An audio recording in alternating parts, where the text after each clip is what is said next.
हड्डियां जमा देने वाली सर्दी का मौसम और उसमें हरिया की झोपड़ी में जानवरों की तरह सिमटी चार जाने। एक टूटी चारपाई पर रामलाल का कंकाल सा शरीर कांप रहा था।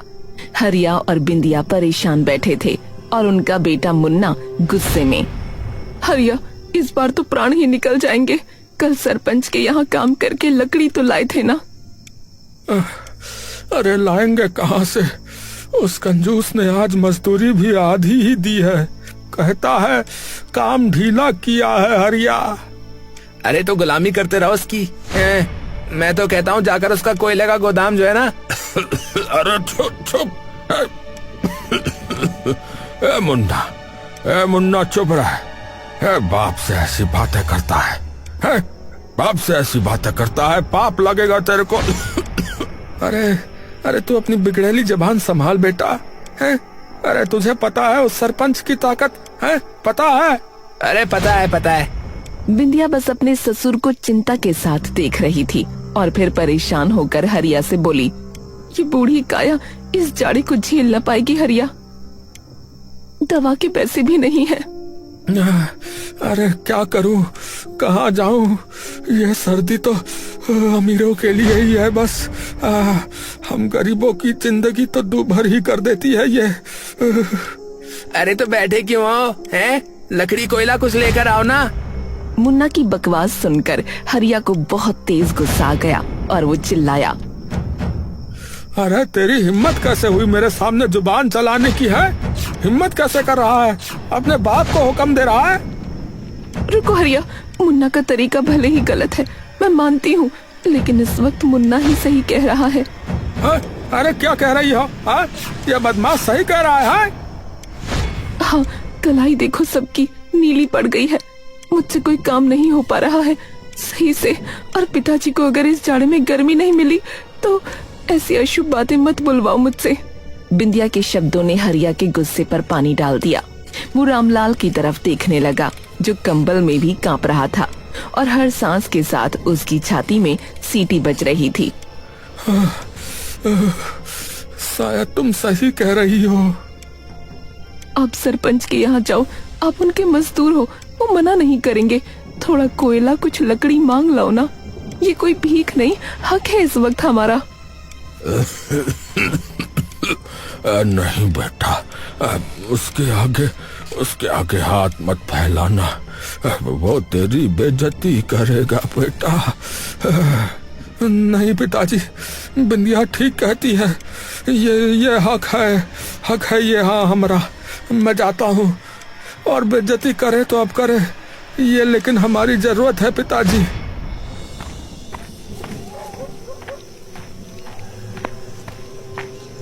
बाहर का तापमान शून्य के करीब था। उसके कदम चरमरा रहे थे, जैसे उसका दिल धड़क रहा था।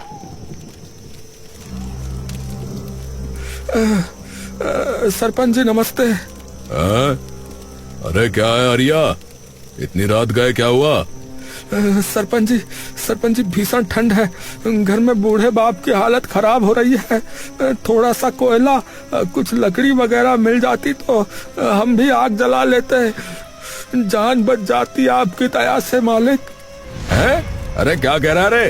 यहाँ कोई धर्मशाला लगी हुई है क्या? हैं? जो सब कुछ मुफ्त में आता हो? अरे जा यहाँ से। मेरे कोयले के पैसे तुम देते हो जो इतनी हक से मांगने चले आए हैं? हरिया की आंखों में पानी आ गया। वो अपने पैरों पर गिरने को हो गया। उसकी आवाज गुस्से और गुहार के बीच फंस गई। सरपंच जी आप हमारे मालिक हो, माई बाप हो, आप मुझे जानते हो। कम से कम इंसानियत ही दिखा दीजिए सरपंच जी। अरे इंसानियत है? इंसानियत तुम जैसे गरीबों ने ही मार रखी है। निकलो मेरे सामने से। ऐसा न करिए सरपंच जी, ऐसा मत करिए। आवाजें ऊंची हुई। पड़ोस के घरों में रोशनी जलने लगी। एक एक कर गांव वाले इकट्ठा होने लगे।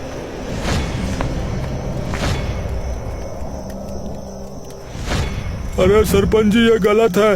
हरिया भाई का हक बनता है। देखिए ना कैसे जानवरों की तरह ठिठुर रहे हैं सबके सब। हाँ ये तो नाइंसाफी है। इतनी ठंड में कोयला देने से मर जाएंगे क्या? गांव वालों का हुजूम गुस्से से गरज रहा था। सरपंच की शानो शौकत वाली जगह पर एक विद्रोह खड़ा हो गया था। सरपंच की शक्ति पहली बार डगमगाई। ठीक है, ले जा तेरा कोयला, लेकिन याद रख हरिया, तूने आज लोगों के कंधों पर बंदूक रखकर मुझसे ये छीना है। इसका बदला मैं लूंगा, जरूर लूंगा। हरिया ने कोयले की टोकरी उठाई। वो बिना पीछे मुड़कर देखे चल पड़ा। पीछे सरपंच की बुरी नजरें उसकी पीठ में छुरा घोंप रही थीं।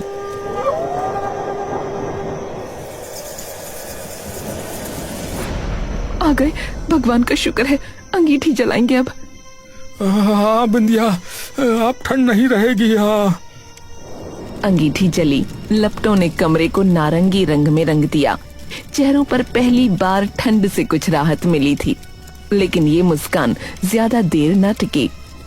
अरे यही जिंदगी है आपकी, हैं? एक टोकरी कोयले के लिए पूरे गांव के सामने भीख मांगनी पड़ गई। अरे क्या बकवास करता है तू, है? अरे भीख नहीं थी, हक था मेरा।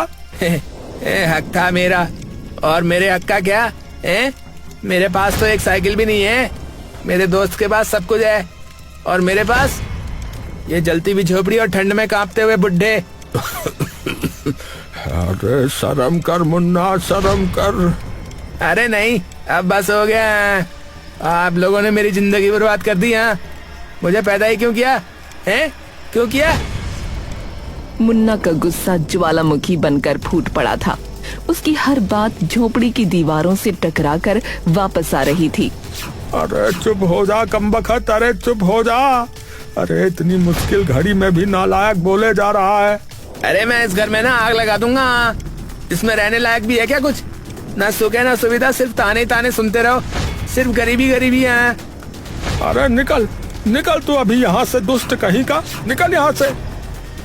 बस करो दोनों, अरे बस करो। कई घंटों की बहस के बाद थकान और झुंझलाहट में सब सो गए। अंगीठी में कोयले की आखिरी चिंगारियां मरने लगीं, पर आधी रात तक एक तेज आवाज से हरिया की आंख खुली। उसने देखा अंगीठी पलट गई थी। एक चटखारे के साथ लकड़ी का फर्श जल उठा। आग की लपटें तेजी से फैल रही थीं। अरे अरे आग लग गई भैया, आग लग गई। अरे उठो सब, अरे जल्दी उठो, अरे जल्दी उठो।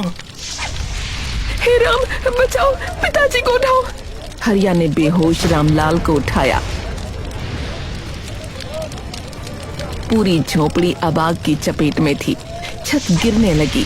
अरे तूने किया है? तूने किया है ना? अरे तूने ही आग लगाई। अरे तू पागल है क्या? क्यों किया तूने ऐसा, क्यों किया? अरे मैंने क्या किया है? मैंने क्या किया? पागल हो क्या है? मैं ऐसा क्यों करूंगा? मुझे भी तो इसी घर में रहना था। अब मैं कहाँ जाऊंगा बताओ? मेरे पास कोई महल है क्या? है हरिया रुको, मुन्ना कुछ भी हो ऐसा नहीं कर सकता, रुक जाओ। हरिया के हाथ ढीले पड़ गए।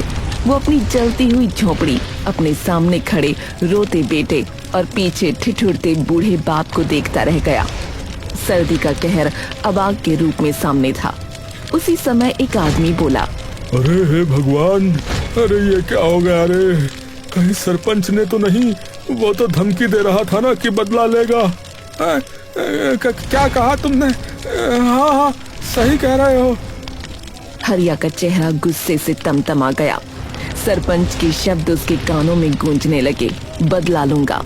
उसने अपने परिवार को देखा, फिर जलते घर की राख को देखा और फिर एक जंगली बैल की तरह सरपंच के घर की ओर दौड़ पड़ा। सरपंच निकल बाहर। हाँ, तूने मेरे घर में आग क्यों लगाई?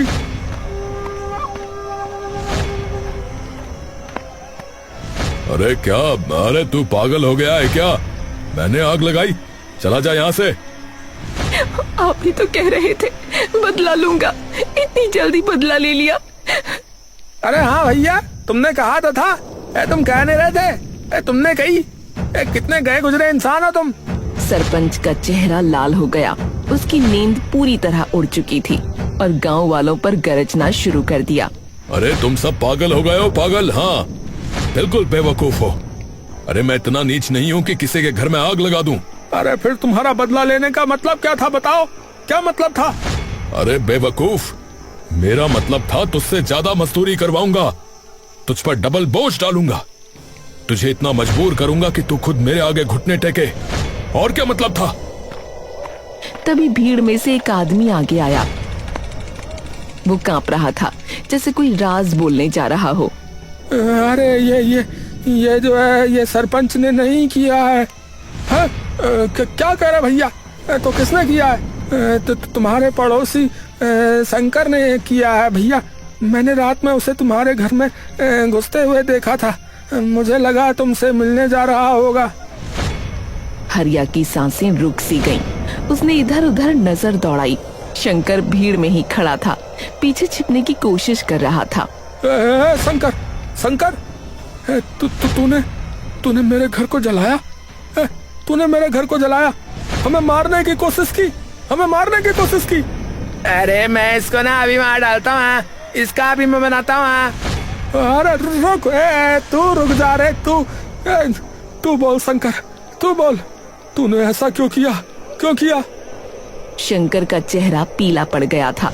वो जमीन पर गिरने लगा। माफ कर दो हरिया भाई, माफ कर दो। मैं तुमसे जलता था, इसीलिए ऐसा कर दिया। सब हैरान रह गए। ये कारण बहुत अजीब था, पर कोई विश्वास नहीं कर सकता था। हरिया के पास आखिर है ही क्या जिससे जला जाए? सरपंच जी मुझे इंसाफ दिया जाए, इसने मेरा सब कुछ जला दिया। अरे शंकर के बच्चे, तूने ऐसा क्यों किया है? अब तुम इसे अपने ही घर में रखोगे, समझे? ये तुम्हारी ही गलती है इसीलिए, और इनका घर भी बनवाओगे जल्द से जल्द। शंकर ने हामी भरी। हरिया का परिवार शंकर के घर चला गया।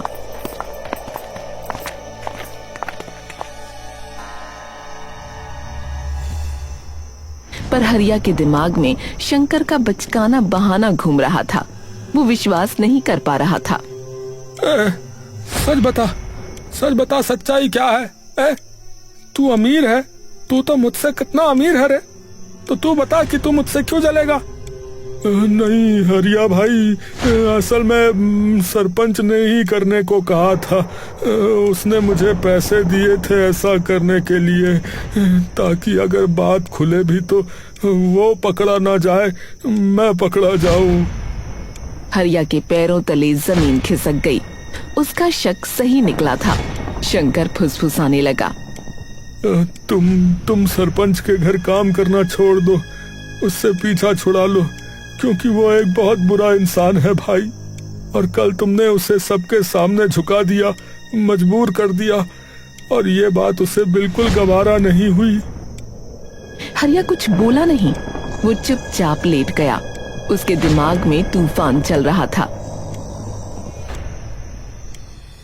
अगली सुबह रामलाल की हालत बहुत बिगड़ गई। उनकी सांसें तेज चल रही थीं, चेहरा नीला पड़ रहा था।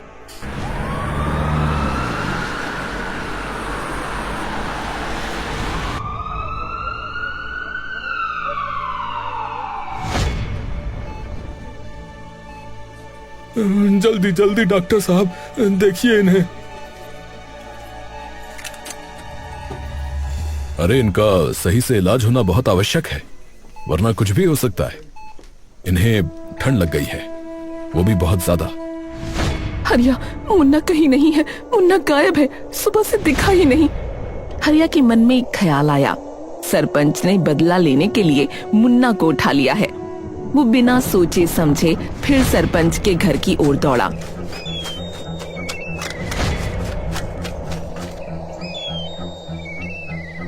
अरे अब तुमने मेरे बेटे को किडनैप कर लिया है।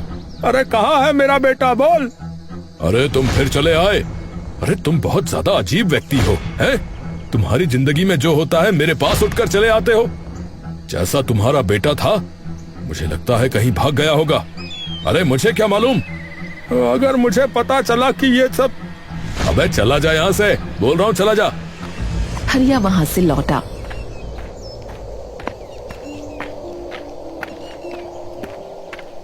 पूरा दिन मुन्ना को ढूंढा गया।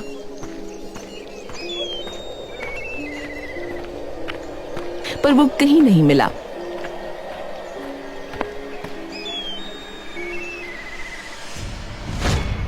शाम होते होते वो अचानक आ धमका। अरे मैं आ गया।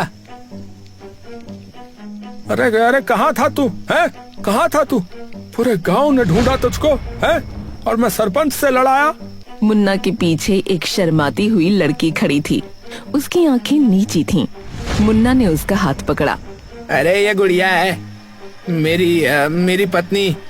मैं शादी करके लौटा हूँ। हरिया का सिर चकरा गया। उसकी आंखों के सामने अंधेरा छा गया। उसने खुद को संभाला। अरे अरे तेरे दादा बीमार पड़े हैं, मरने की कगार पर हैं, और तुझे शादी करने की पड़ी थी, है? वो भी ऐसे। अरे तो क्या हुआ है? आपने तो अपनी जिंदगी जी ली ना, तो मैं ना जीऊं जिंदगी अपनी? बहस छिड़ने ही वाली थी कि बिंदिया ने बीच बचाव किया। उसने गुड़िया को अपने पास बुलाया और हरिया को शांत किया। लगभग 1 हफ्ता गुजरा।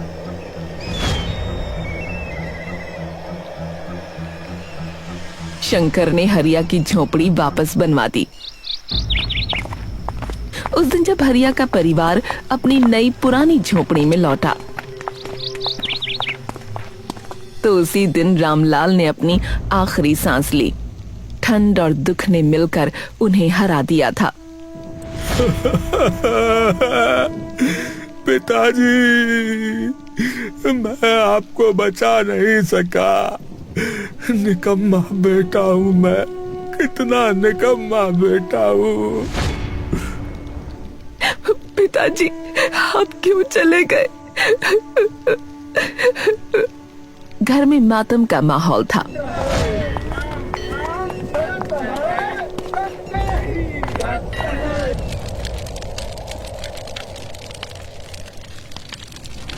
लेकिन नई नवेली बहू गुड़िया के दिमाग में कुछ और ही चल रहा था।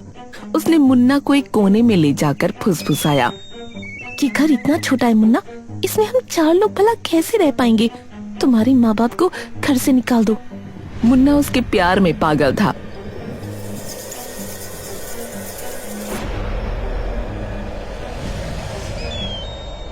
उसने अगले ही दिन हरिया और बिंदिया को घर से निकाल दिया।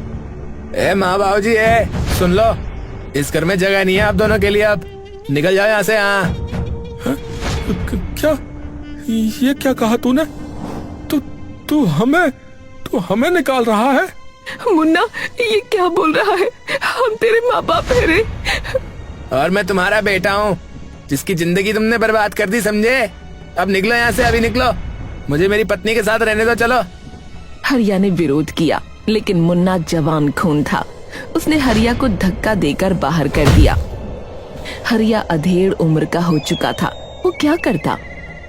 अरे मुन्ना, ऐसा मत कर मुन्ना। हम तो तेरे माँ बाप है रे बेटा। अरे खत्म, सब खत्म। चलो चलो, अब ये मेरा घर है, चलो। हरिया और बिंदिया सड़क पर आ गए, लेकिन शर्म के चलते उन्होंने किसी से मदद नहीं मांगी।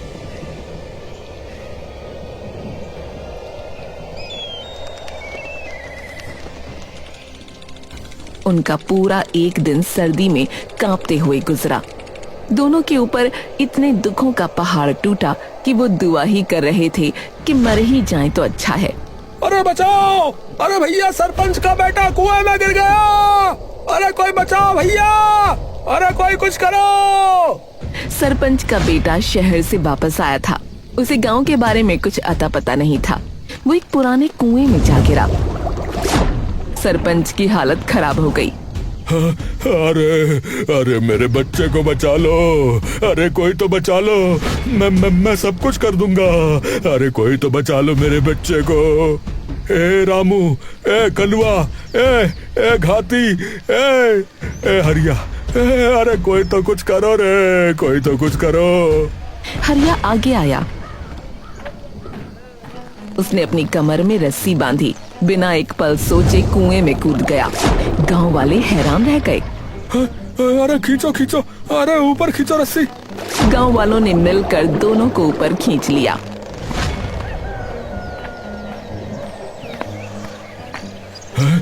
अरे हरिया तूने मेरे बेटे की जान बचाई। तू जो मांगेगा मैं दूंगा, तू जो मांगेगा मैं दूंगा रे। सरपंच जी, हमें रहने के लिए जो है जगह चाहिए, बस इतना ही था, हो पाए तो। इधर अगले दिन मुन्ना और गुड़िया के घर पुलिस पहुंच गई। एक बड़ा हादसा होने वाला था। हाँ भाई मुन्ना, अरे तुम पर एक नाबालिग को भगाने का आरोप लगा है, चल अब थाने। क्या? नहीं तो ये तो अपनी मर्जी से आई है। अच्छा, तो ये अपनी मर्जी से आ ली, तो अब तुम दोनों जेल जाओगे फिर। चलो भाई। नहीं नहीं, मुझे भगा कर लाया था, मैं नाबालिग हूँ, मुझे अपने साथ ले चलिए।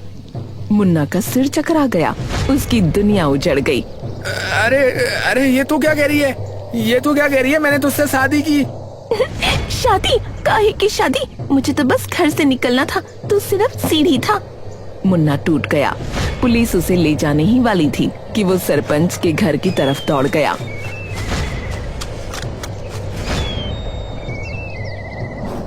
माँ, पिताजी, माँ, मुझे बचा लो, पुलिस मुझे ले जाएगी माँ। अरे अब हमें तुझसे कोई मतलब नहीं है, तू जा यहाँ से।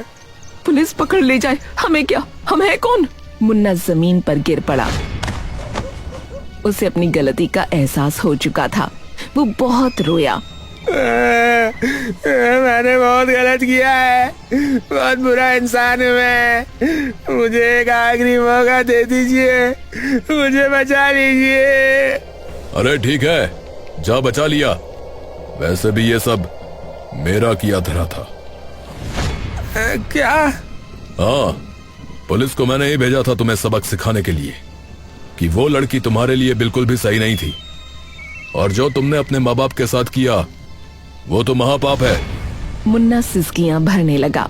उसने हरिया और बिंदिया के पैर पकड़ लिए। माफ कर दो माँ, माफ कर दो पिताजी, मैं पागल हो गया था उस लड़की के लिए। अरे ये सर्दी जानलेवा है, लेकिन जो तूने किया उसने हमें जीते जी मार दिया। पर चल, अगर तुझे अपनी गलती का एहसास है तो हमने तुझे माफ किया। फिर बिंदिया ने मुन्ना को उठाया। सरपंच ने हरिया को अपने यहाँ काम पर रख लिया। वो तीनों अब घर लौट आए और खुशी खुशी रहने लगे।